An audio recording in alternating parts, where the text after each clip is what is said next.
అండి, నేను మీ చందమామ. మళ్ళీ మీ చందమామ మీకు ఒక చందమామ కథ చెప్పడానికి వచ్చేసింది. కాదు, చందమామ కథలో ఉండే బేతాళ కథలు చెప్పడానికి వచ్చేసింది. ఈ రోజు నేను మీకు చెప్దాం అనుకునే ఆ బేతాళ కథ పేరేంటంటే గుడ్డి బిచ్చగాడు. పట్టు వదలని విక్రమార్కుడు చెట్టు వద్దకు తిరిగి వెళ్లి చెట్టుపై నుంచి శవాన్ని దించి భుజాన వేసుకుని ఎప్పట్లాగే మౌనంగా శ్మశానం తీసి నడవసాగాడు. అప్పుడు శవంలోని బేతాళుడు, రాజా, తలపెట్టిన కార్యం సాధించాలనే నీ పట్టుదల దీక్ష మెచ్చదగింది. కానీ ప్రాప్తం లేనప్పుడు అవి గుడ్డి గవ్వకు సరిపోవు.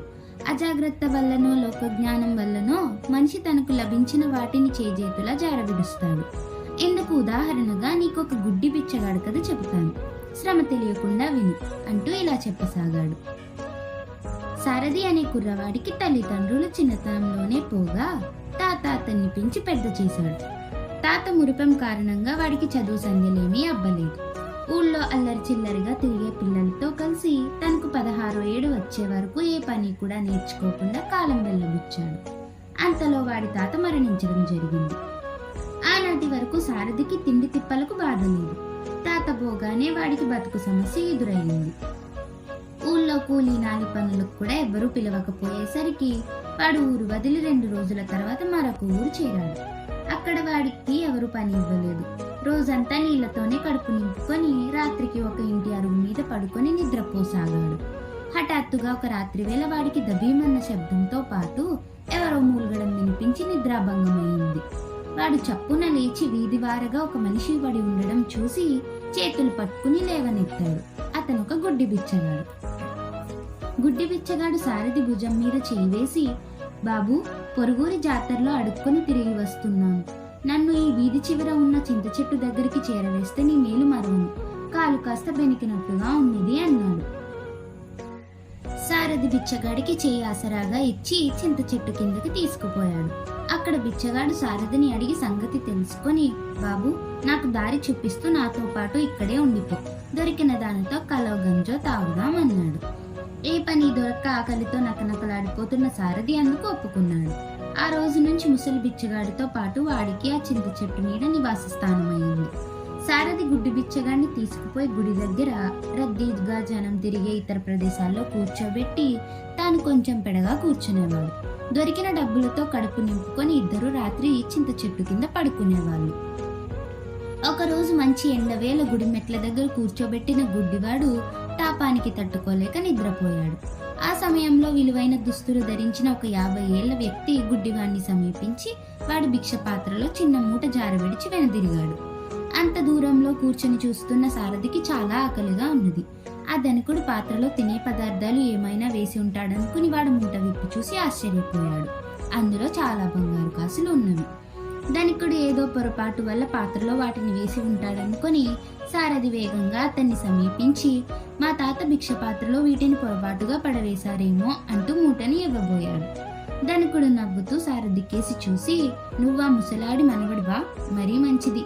నాకు వ్యాపారంలో అనుకోకుండా పెద్దగా లాభం వస్తే గుడిలో 4 కొబ్బరికాయలు కొట్టడంతో సరిపెట్టుకోను. లాభంలో 100వ వంతు ఏ పేదవాడికో దానం చేస్తాను. దానితో ఒక నిరుపేద బాగుపడిన పుణ్యమే కదా అని వెళ్ళిపోయాడు. ఆ డబ్బు మూటతో గుడ్డివాడి దగ్గరకు తిరిగి వస్తున్న సారథికి హఠాత్తుగా ఒక ఆలోచన వచ్చింది. ఆ డబ్బుతో తను పట్నం చేరి ఏదో ఒక వ్యాపారం చేయవచ్చు.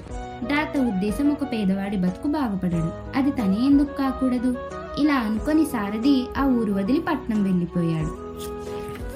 అక్కడ కాస్త భారీ ఎత్తున కూరగాయల వ్యాపారం ప్రారంభించి 4 సంవత్సరాలలో 1 లక్ష రూపాయల వరకు గడించి మరొక వ్యాపారి కూతురైన సులోచన అనే అమ్మాయిని పెళ్లి చేసుకున్నాడు. సులోచన తెలివిగలది, అనుకూలవతి. ఆమెకు తన భర్త ఏదో పల్లెటూరు నుంచి పట్నం వచ్చాడని తప్ప మరే వివరాలు తెలియవు. పెళ్ళైన 4 నెలల తర్వాత ఇల్లు తిరిగి కూరగాయలు అమ్ముకునే వాడొకడు ఆమెతో, సారథిది తన ఊరేనని, 5-6 ఏళ్ల క్రితం కట్టుబట్టలతో ఊరి వదిలిపోయాడని చెప్పాడు. ఇది విన్న సులోచనకు చాలా ఆశ్చర్యం కలిగింది. కట్టుబట్టలతో ఇల్లు వదిలిన తన భర్త ఇంత స్వల్ప కాలంలో అంత ధనం ఎలా సంపాదించగలిగాడు? ఆ సాయంత్రం సారథి ఇంటికి రాగానే ఆమె సంగతి చెప్పి, మీరు ప్రారంభంలోనే చాలా పెద్ద ఎత్తున వ్యాపారం సాగించారని విన్నాను. అందుకు అవసరమైన పెట్టుబడి మీకు ఎక్కడి నుంచి వచ్చింది అని అడిగింది. సారథికి ఏం జవాబు చెప్పాలో తోచింది కాదు. ఏ విధంగా చూసినా తన దొంగ. ఒక ముసలి గుడ్డి బిచ్చగాడి చెందవలసిన ధనం తను కాజేశాడు. ఈ సంగతి వింటే భార్య తనను అసహ్యించుకోదా? భర్త మౌనం సులోచనకు మరింత ఆశ్చర్యం కలిగించింది.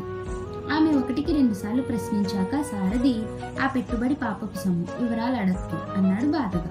అది పాపపు సొమ్ము అయితే వ్యాపారంలో మీరింత సంపాదించగలిగే వాళ్ళు కాదు, కొంచెం మీరే ఆలోచించండి అన్నది సులోచన. దానితో సారథికి ఇంతకాలంగా తల మీద మోయలేని బరువుగా ఉన్న భారం దిగిపోయినట్టయింది. అతడు ఉత్సాహంగా, నీవన్నది నిజం, ఒకవేళ పాపమే అయినా దానికి పరిహారం ఉన్నది. తాత ఇంకా బతికే ఉంటాడు, మన ఇంటికి తీసుకువచ్చి సొంత తాతలాగా చూసుకుందాం అని జరిగిందంతా చెప్పాడు. సులోచన చీర కొంగుతో కళ్ళొద్దుకొని, ఆ పని మీరెప్పుడూ చేయవలసింది, రేపే బయలుదేరి వెళ్ళండి అన్నది.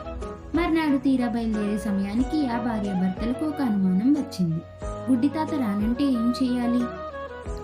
మరీ ఎంత రానంటే ఆ తర్వాత నేను మీతో బయలుదేరి వస్తాను, అయినా ఎందుకైనా మంచిది, డబ్బు కొంత వెంట తీసుకుపోండి, ఇచ్చి రావచ్చు అన్నది సులోచన. సారథి 4,000 రూపాయలు తీసుకుని దారిలో 2 చోట్ల రేవు దాటి మర్నాటి సాయంత్రానికి బాడుగు బండి మీద తాత ఉండే ఊరు చేరాడు. కానీ అక్కడ చింత చెట్టు కింద గుడ్డి బిచ్చగాడు లేడు.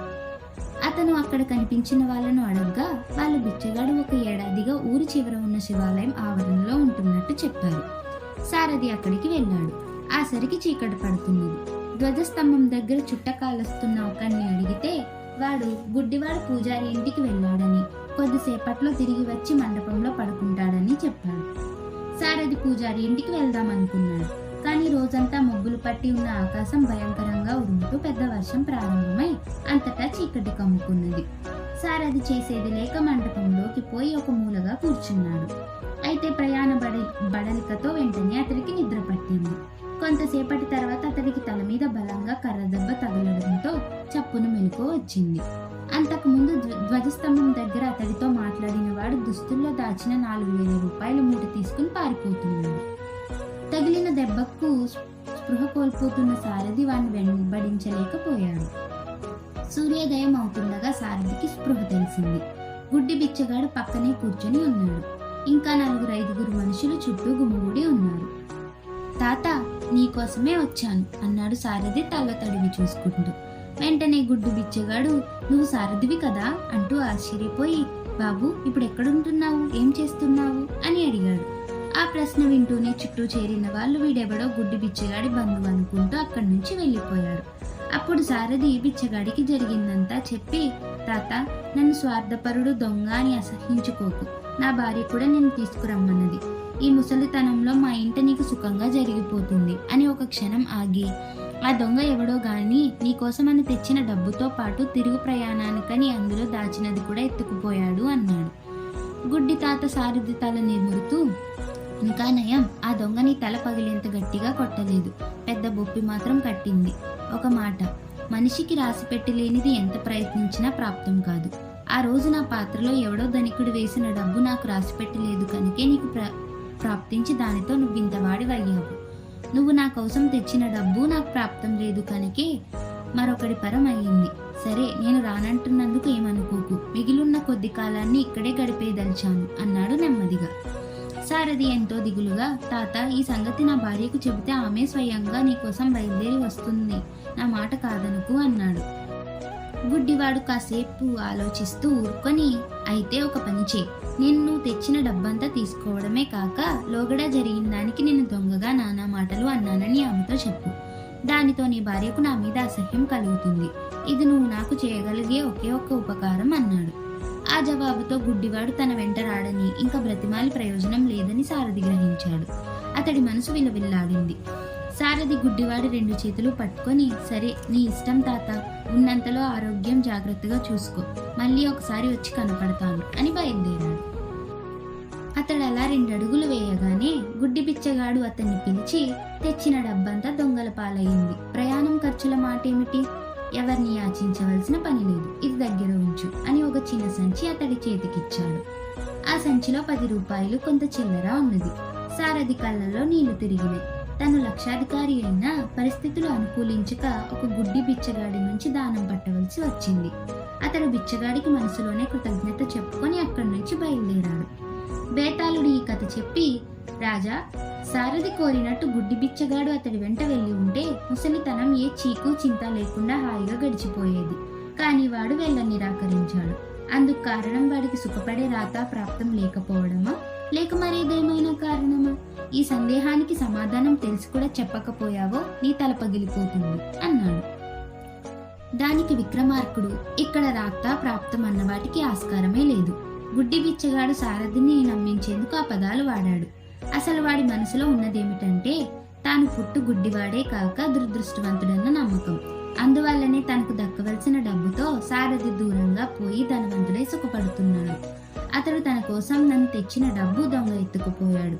ఈ కారణాల వల్ల తన సారథి ఇంటికి వెళ్ళడం అంటే తన దురదృష్టంలో అతడికి కూడా పాలు పంచడం అవుతుంది. ఇలా ఆలోచించే వాడు సారథి కోరిక నిరాకరించడం జరిగింది అన్నాడు. రాజుకు ఈ విధంగా మౌనభంగం కలగ్గానే బేతాళుడు సగంతో సహా మాయమై తిరిగి చెట్టెక్కాడు. అలా కథ కంచికి మనం ఇంటికి.